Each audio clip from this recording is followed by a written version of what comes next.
Halo sob, selamat datang kembali di channel Anak Bos alias Anak Boarding School. Oke sob, di tema kali ini gue akan coba ngulik atau ngebahas hal-hal yang menjadi kegelisahan anak muda. Dan termasuk gue. Yap, apalagi kalau bukan rezeki. Ya, pernah gak sih lu kadang-kadang kepikiran gitu, kok gue gini-gini aja, kok rezeki gue segini-gini aja, kok rezeki gue cuman cukup buat ini aja. Sedangkan di luar sana lo lihat gitu, ini orang kok rumahnya gede banget, ini orang kok mobilnya bagus banget, ada orang yang pengen pergi kemana aja bisa. Nah kok gue ada di sini aja gitu loh. Pernah gak sih kita kadang-kadang mikir begitu? Ya kalau pernah berarti lu gak sendirian. Gue juga kadang begitu sih. Yap. Tapi tentunya hal ini dulu waktu gue belum tahu makna dari rezeki itu sendiri dan juga cara untuk ngedapetinnya gitu. Maka dari itu gimana kalau kita mulai kulik aja dulu.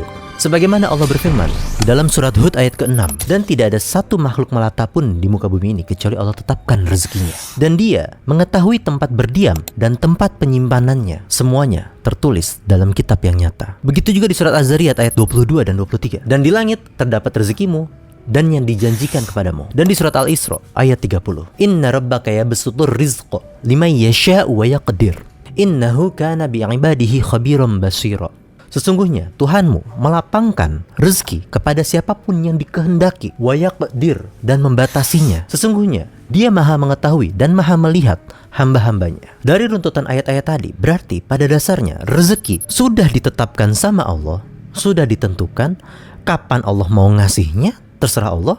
Allah langsung ngasih kepada siapapun yang dikehendaki atau membatasinya terlebih dahulu sebelum dikasihkannya secara sempurna. Dan gue harap di sini kita sepemahaman tentang konsep rezeki yang Allah sediakan untuk makhluknya. Nah oke sob, setelah kita mengetahui konsep rezeki dan cara Tuhan mengatur rezeki-rezeki tersebut untuk kita, yang menjadi rumus permasalahannya ternyata bukan di rezekinya, melainkan cara kita mengambil atau memperoleh rezeki tersebut sob. Di sini gue akan coba berbagi dan coba menjabarkan beberapa pintu yang Allah sudah sediain untuk kita narik rezeki-rezeki tadi sob. Kita mulai dari rezeki karena bekerja. Dalilnya ada di surat Al-Mulk ayat 15 sob. Dan dialah Allah yang menjadikan bumi ini mudah untuk kita jelajahi. Maka jelajahilah di setiap penjurunya dan makanlah sebagian dari rezekinya. Di sini Allah perintahkan kita untuk bergerak sob, untuk mencari di mana Allah letakin rezeki-rezeki tersebut agar kita bisa memakan atau memanfaatkan sebagian-sebagian dari rezeki yang Allah udah siapin untuk kita. Nah menariknya sob, di ayat ini sangat general, artinya siapapun yang mau melangkahkan kakinya mencari rezekinya Allah dimanapun berada, bebas mau muslim, gak muslim, beriman, gak beriman, tukang maksiat, gak maksiat, siapapun itu, kita semua, kalau kita sudah melangkahkan kaki kita untuk mencari rezekinya Allah, percaya satu hal, pasti Allah kasih rezekinya. Nah, karena sudah pasti dikasih rezekinya, maka konsepnya untuk orang mukmin atau muslim atau kita yang mengaku beragama Islam, maka konsepnya dirubah, bukan lagi fokusnya terhadap rezeki yang ingin kita ambil sob, melainkan cara mengambilnya. Makanya Islam mengajarkan kita mengedepankan nilai ibadah untuk beramaliyah sob. Maksudnya apa? Amal itu perbuatan, ibadah tujuannya satu, mencari ridhonya Allah. Berarti harapannya dengan perbuatan yang kita lakukan untuk mencari rezeki tersebut, tujuannya satu sob. Yang penting Allah ridho, yang penting Tuhan senang. Maka dari itu ayat-ayat yang lain dan yang berhubungan dengan pintu-pintu rezeki yang lain, pasti jalurnya adalah jalur ibadah. Kita masuk yang kedua, rezeki karena bersyukur. Ayatnya cukup familiar dan gue yakin banyak muslim yang tahu. La in syakartum la azidanakum wa la in kafartum inna azabi lasyadid. Kata Allah, jika kalian bersyukur, maka akan kutambahkan nikmatku untuk kalian. Namun sebaliknya, jika kita kufur, maka bersiap-siaplah. Inna azabi lasyadid. Sesungguhnya azab Allah sangat pedih. Quran surat Ibrahim ayat 7. Gue harap kita sama-sama sepakat di sini bahwa bersyukur adalah bagian dari ibadah sob. Maka yang diutamakan adalah rasa syukurnya dibarengi dengan perbuatan untuk mencari rezeki tersebut sob. Yang ketiga, rezeki karena menikah. Ini yang menarik sob, karena sering banget jadi perdebatan nih di antara kita. Mapan dulu atau nikah dulu? Nikah dulu atau mapan dulu? Gitu-gitu aja terus. Padahal nggak ada hubungannya kalau kita mengacu atau menarik ayat ini sob. Kata Allah di surat An-Nur ayat 32, dan nikahkanlah orang-orang yang masih membujang di antara kamu, dan juga orang-orang yang layak menikah dari hamba-hamba sahayamu, yang laki-laki maupun yang perempuan. Iyakunu fuqara'a yughnihimullahu min fadlih. Kalimatnya indah banget sob, ini motivasi banget. Iyakunu fuqara'a, kalau misalnya kalian dari golongan orang-orang miskin atau fakir, yughnihimullahu min fadlih. Yughni itu bahasa Arab dari kata goni. Goni itu kaya. Yughnihimullahu min fadlih. Allah akan memberikan kemampuan, kekayaan atau kecukupan dari karunia-Nya. Wallahu wasi'un alim. Dan Allah maha luas lagi maha mengetahui. Hal ini terjadi ketika Islam mulai menyebar luas lagi. Ketika itu banyak hamba-hamba sahaya yang terbebas gitu dari status hamba sahayanya. Lalu buat laki-laki yang membujang atau perempuan yang memujang, yang mereka tuh berkeinginan untuk menikah, mereka punya rasa takut karena status mereka dulunya adalah seorang hamba sahaya gitu, yang nggak punya kemampuan apapun, yang mungkin secara finansial masih takut gitu kan, karena dulunya mungkin menumpang hidup sama orang lain, sehingga mereka yang pengen berkeluarga atau membangun sebuah keluarga merasa minder gitu, karena aduh gue duit dari mana nih, aduh gue rezeki ntar gimana ya. Dan ayat ini turun di tengah kebingungan para hamba saya di waktu itu gitu sob, yang menekankan dan menegaskan bahwa rezeki itu punya Allah. Udah gak usah takut, kalau mau nikah aja, rezeki gue yang ngatur. Seakan-akan kayak gitu. Dan yang gue tangkap di zaman sekarang, mungkin miskinnya bukan karena nikah sob, tapi gengsi menjelang pernikahan. Ya ini nih, ini masalahnya sih sebenarnya sih. Sewa baju, sewa gedung, catering, tukang pijit, enggak gitu. Ya pokoknya banyak hal yang sebenarnya nggak penting-penting banget gitu. Karena esensi pernikahan itu bukan tentang itu. Dan yaps, lagi-lagi, pernikahan adalah ibadah.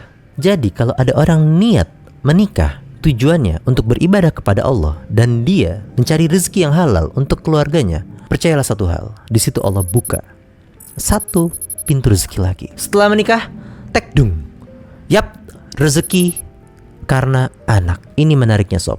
Di surat Al-Isra ayat 31.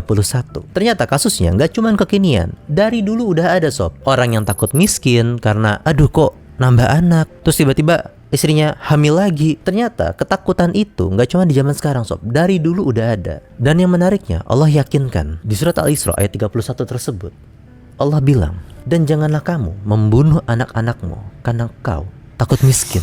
Nahnu narzuquhum wa iyyakum. Kamilah yang memberi rizki kepada mereka dan juga kepadamu. Karena sesungguhnya membunuh mereka itu adalah termasuk dosa yang besar sob. Artinya Allah menjamin bahkan untuk bayi yang baru lahir sudah Allah atur rezekinya, sudah Allah tetapkan rezekinya. Makanya gak heran kisah orang terdahulu banyak yang cerita, pas lahir anak kedua tiba-tiba usahanya sukses, pas lahir anak ketiga tiba-tiba usahanya makin melejit, makin gede. Gak heran karena Allah buka pintu dari situ juga. Dan memiliki anak atau keturunan dan mempersiapkan keturunan untuk menjadi muslim yang kuat dan taat kepada Allah, bukankah itu ibadah? Lagi-lagi Allah buka pintu rezeki kita dari jalur ibadah-ibadah lain sob. Dan ada lagi yang menarik nih sob, yang ini gak main-main, langsung dikasih kalkulator gitu sama Allah, langsung dikasih hitung-hitungannya gitu loh sama Allah. Ada di surat Al-Baqarah ayat 261. Mathalul ladina yunfiquna amwalahum fi sabilillahi kamathali habbah. Kata Allah di surat Al-Baqarah tersebut, Allah bilang, perumpamaan orang yang menginfakkan hartanya di jalan Allah, kamathali habbah, seperti sebuah biji, anbatat sab'a sanabil, yang dari benih atau biji tersebut tumbuh 7 batang sob, fi kulli sumbulatim mi'atu habbah, dan di tiap batang tumbuh 100 biji. Berarti kalau kita menyisihkan harta kita untuk bersedekah di jalan Allah, ini udah pasti sob, udah pasti Allah ganti dengan minimal seperti biji yang tumbuh 7 batang, tiap batang tumbuh 100 biji. Berarti 100 kali 7, 700 sob. Kita sedekah berapapun digantiinnya 700. Dan yang paling menarik ada lanjutannya, wallahu yudha'ifu liman yasha, dan Allah melebihkan kepada siapapun yang dikehendaki. Artinya diganti 700 kali lipat, itu minimumnya sob. Gimana gak menarik? Kayak jalur sedekah, dan ada jalur rezeki karena istighfar dan taubat. Barang siapa yang memperbanyak istighfar, niscaya Allah akan berikan jalan keluar dari setiap kesulitan atau kesusahan. Wa yarzuquhu min haitsu la yahtasib, dan memberinya rizki dari arah yang tidak disangka-sangka. Hadis riwayat Ahmad. Bahkan kita saat mohon ampun sama Allah Allah sedang mempersiapkan untuk membuka jalur rezeki yang lain. Dan gue harap kita sama-sama sepakat, istighfar itu bagian dari ibadah. Jadi mau gue tekankan di sini sob, ini bukan tentang rezekinya. Kalau cuman bangun tidur, kerja, sampai kita tidur lagi, siapapun kita pasti dapat rezekinya. Namun jalur-jalur ibadah yang sudah dijabarkan tadi, itu adalah poin yang Allah sediakan untuk kita, agar bekerjanya kita nggak cuma sekedar kerja sob, melainkan jalur ibadah-ibadah tadi menjadi ladang pahala untuk kita bertemu dengan Rabbul Alamin. Oke sob, sekian dari gue. Kalau memang ada kata-kata yang salah, gue mohon maaf. Wallahu a'lam bishawab. Allah yang mengetahui segala kebenaran. Gue Anak Bos, salam undur diri. Ciao. Orang kira alim padahal masih nyeleneh. Iman masih tipis, mesti gimana neh. Santri modern, laptop di tas, buka kitab tafsir sambil ngoding di kelas. Gak semuanya ngaji, ada yang jago bisnis. Tulis proposal, cuan makin manis. Dibilang anak pesantren, sorry miss. Anak bos di sini cara mikirnya kritis. Bukan anak pesantren, cuma anak bos. Anak boarding school tapi gaya host. Kitab di meja, sneakers di kaki, tetap ngaji walau kadang belum ngerti.